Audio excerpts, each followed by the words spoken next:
Hello everyone, I have a fabulous idea to share today. So not only is it an ornament that can hang on the tree, it is also an advent calendar as well as a great gift idea. And this one I'm going to show you a flip through of, and I will also show you how I made this cute little junk journal advent calendar ornament. Okay, moving on to the tutorial portion of this video. So you're going to need some basic supplies that hopefully you have around the house or can acquire easily. I'm using chipboard here. I'm showing my scraps because I'm using it from cut off scraps. You could use cereal box, just something nice and sturdy. Chipboard's pretty thick, so if you can find a sturdy box, that'd be great. And these pieces measure about 3 1/4 by 2 3/8. And then I am going to trim off the excess of this scrap here with my paper trimmer. It works for the chipboard, whatever cutter you have.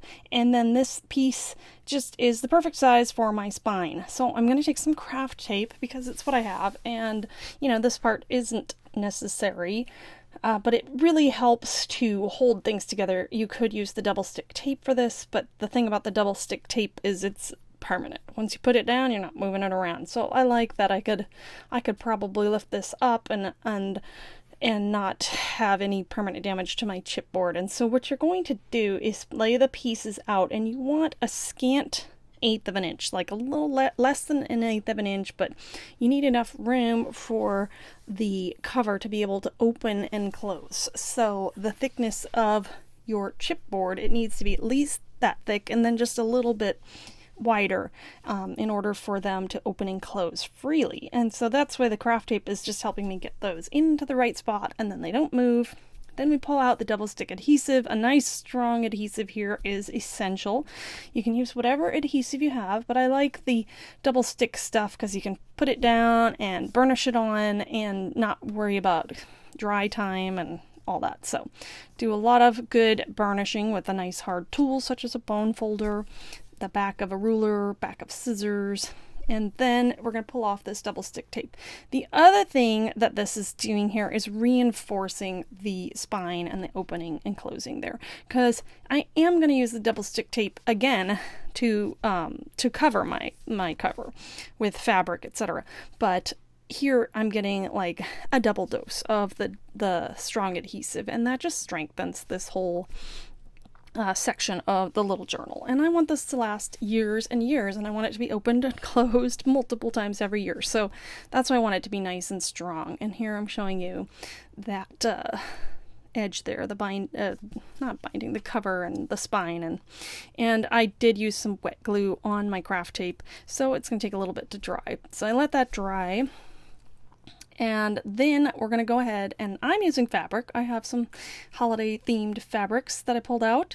You can do this with paper also, but for the fabric here, I am making sure it's a little bit wider on all sides than my cover. And again, I'm going to pull out the double stick adhesive and cover that entire back portion. So if you're using paper also, you want it to be 1/4 to 1/2 inch wider on each of the edges than the back part of your cover. We're doing the outside of the cover right now, and then we'll go ahead and cover the inside of the cover next. So then I'm trimming the excess there, and I had a little part where it didn't cover, so I pull out a thinner piece of double stick adhesive, and make sure you burnish that double stick adhesive on really well so it's sticking nicely and it's where you want it. And again, reinforcing those opening and closing edges. You want the adhesive to get in to the crevice so that all the fabric can move freely. I hope that makes sense. And so then I'm going to place it down and fold over the edges and see if I have too much. And I kind of think I have too much there. I don't want to mess with too much excess. So I just snip a little bit, and then because this is woven, I can just tear it to get that shorter. And so again, if your paper was a little thicker, than that 1/2 inch, you'd want to trim that down. So then we're going to cover it completely with the double stick adhesive again and fold up the edges. That way all the sides are covered with the fabric or the paper if you're using that, or cardstock. And then when we go ahead and put the cover on for the inside, it'll cover up those edges that are folded over. So again, I'm folding, making sure that the fabric is getting into the seams there. And then I'm going to miter the edges, cut the corners off there. And here I'm pulling out some matte gel medium because I don't want any of the stray threads sticking out. I want the fabric to stick really well. If you're using cardstock, I think that any old adhesive, the double stick tape would work just fine. But because this is fabric, I didn't have a glue I really trusted, so the gel medium I want to use for that, because I am all out of Fabri-Tac and fabric glue. So now for the inside of the cover, I am just using my pinking shears to trim out this polka dot pattern, and I went to my sewing machine and did a little zigzag outline. That's completely optional. I just kind of liked the look of it.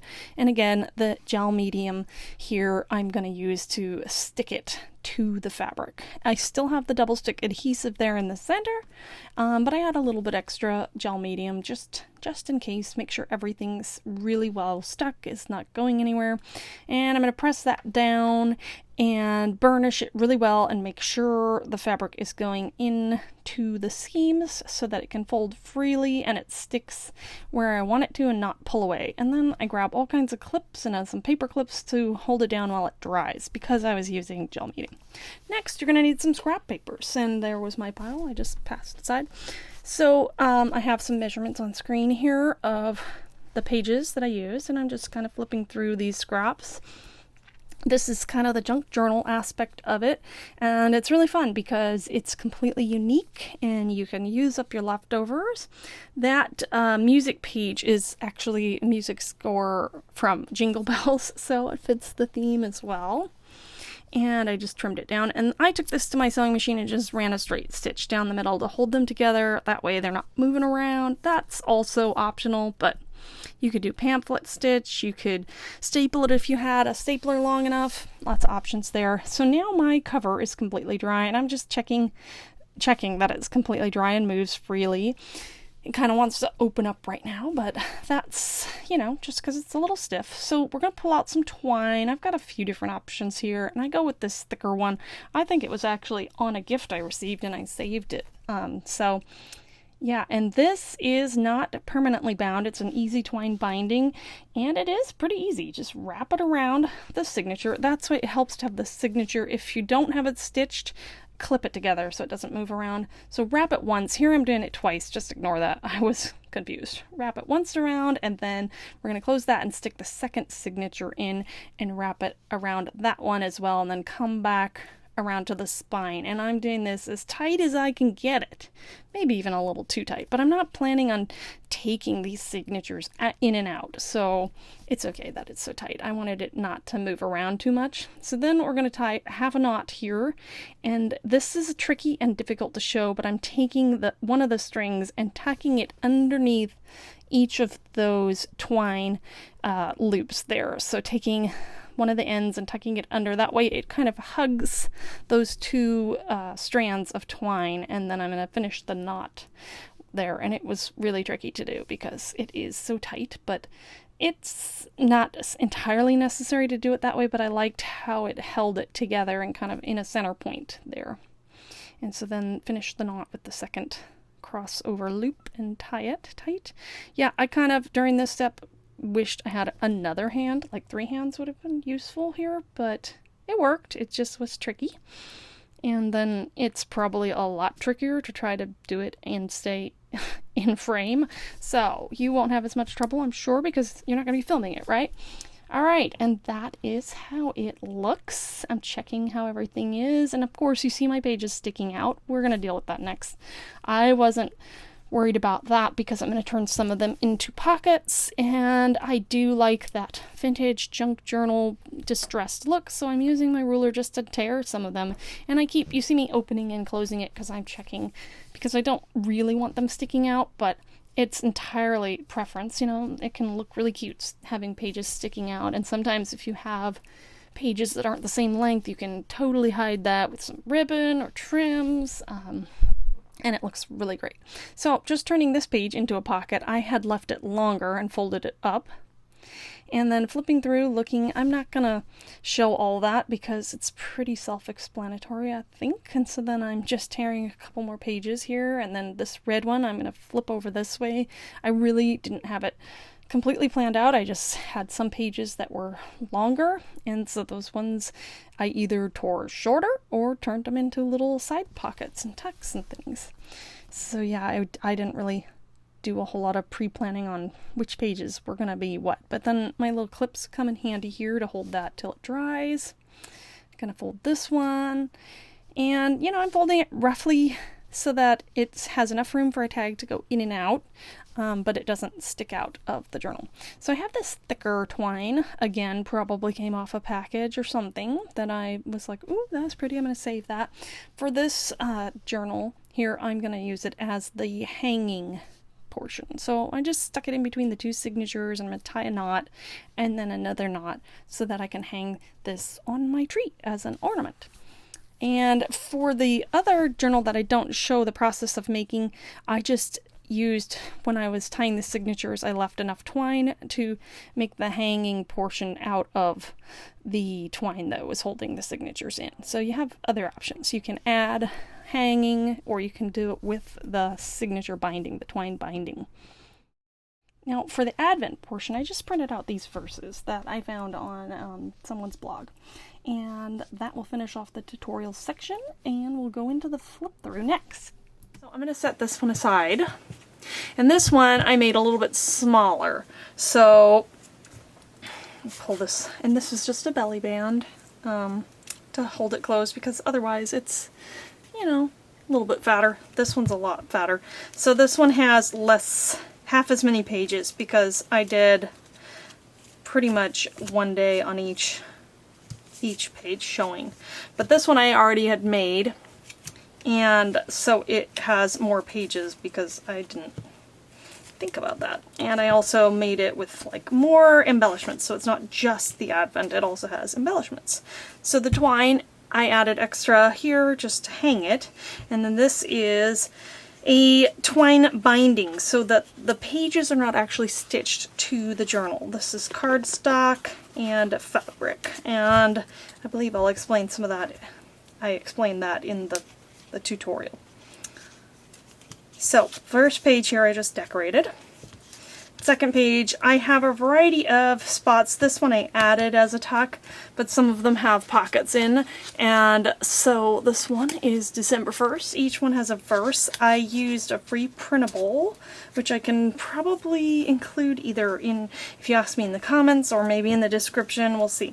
I got that off Pinterest. I just found a free printable with the verses. And then on the second page, I just have it decorated. And then this page I just decorated with some postage stamps and some embossing. And then I have the verse here for December 2nd with some washi tape and glued in. Then, am I missing a page? No, it's just really thick. Oh, I think I added some paper there. This is a sticker.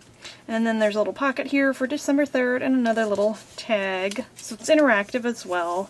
Decorated this page. We have the 4th here. I put it right onto the page. I'll try to go a little faster.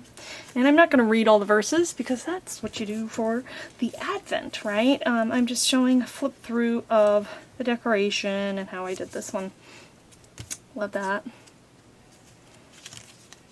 December 8th here, some decorating on that page. So this one and this little pocket, I just added a little tag here, can be done with fewer pages. So this has 2 signatures, but with a single signature you can just have a little bit less of the embellishing and the pages that are just decorated, and you just have mostly the verses. And I can kind of quickly show a couple examples in the other one also. This one is a tag, and I decorated that side for December 11th. And then that's the end of that first signature there, and it's just being held in by the twine. But I did stitch it on my sewing machine, the individual pages, so they're all kind of held together in a there's 6 of them here and 6 here. There's another, oh, too fast. That one. I really like how this stamp, and then I inked, so the light, and that's the shepherd, and most of a sheep there. There's the 13th. Whoops. On this side, I guess this is just a decorated tag here. That's the verse there.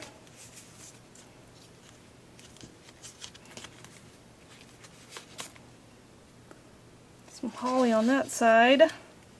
Embossed, stamped and embossed that little image there. There's the center of the second signature with December 17th and 18th. And then we have the 19th and the 20th is a little tag. Ooh, that's shiny. Yes, little mirror card on that side. This is the sheep here and the shepherd and that sheep are from some tissue paper that I had, and I just Mod Podged or decoupaged them on. This is a stamp and a die cut, and I glued that on there. That's just a stamp. And the 24th is also a tag that comes out, and then I put on here the Merry Christmas, December 25th. That's a nice paper fastener brad there. And finally, the last part, Merry Christmas. And then, you know, to close it up, I just have this little belly band, which it's nice and snug, but that way it can hang on the tree every day. Or, oh, this one's so fat, and that's why I decided, oh, for my second one, I might not do as many pages. So that one is just, that has the full pages. This, I think they're about this one might be slightly smaller, but I think they're about the same thickness, right? Anyway, this one here has just a single signature, and again, I stitched it with my sewing machine. Let's go closely so you can see that there. And then just use the twine, and on this one I just used the twine to hold it in and to make the ornament hanging portion. It's hard to show that. Did I just put this upside down? I sure did. So for this one we have did embellish this inside cover here with this stamped die cut tree, and maybe you want to see it that way. And then we have the first and the second. There are still pockets in this one, so I can make tags. I didn't even add anything to that side. I might go back in and add a little embellishing there, but pretty much every page has a verse on it for the smaller single signature one. But I can go back in if I want to add more to the backs of the pocket pages. And not all of them have pockets, but if you want to have all of them have pockets, you can certainly do that when you're doing it. You want to make it, you know, wider this way and fold it up and glue the sides. So there's that one. But yeah, there aren't any full pages of decoration in this single signature one, because they are all needed for the verses. But I do have spots where, oop, that one's a good one, look at that. I stamped and with pigment ink, and then it clear embossed that one. So, and I kind of was trying to go with some of the, like this one's a verse from Matthew. On coming to the house, they saw the child with his mother Mary, so it's kind of talking about the wise men, and I just happen to have a stamp, but I don't have enough stamps or dies to be able to coordinate all my imagery with the verses that were for this Advent one, but that was kind of fun to do that. And then I decorated the last page there, and that is it. And I haven't seen this idea anywhere else. I was inspired by I believe Channel Treasure Books. She made these tiny little journals. And then it just popped into my head, the idea to make it for Christmas and then use it as an Advent calendar. And so it's a great gift that your recipient can be using year after year, and it's also a great way to have an Advent calendar easily accessible if you have your tree up by December 1st. If you don't, you know, you can have this out somewhere else and then hang it on the tree. But I hope you enjoy that idea. Let me know what you think in the comments, and if you'll try it. It's not too difficult. I hope you have a wonderful creative day. Thank you. Bye.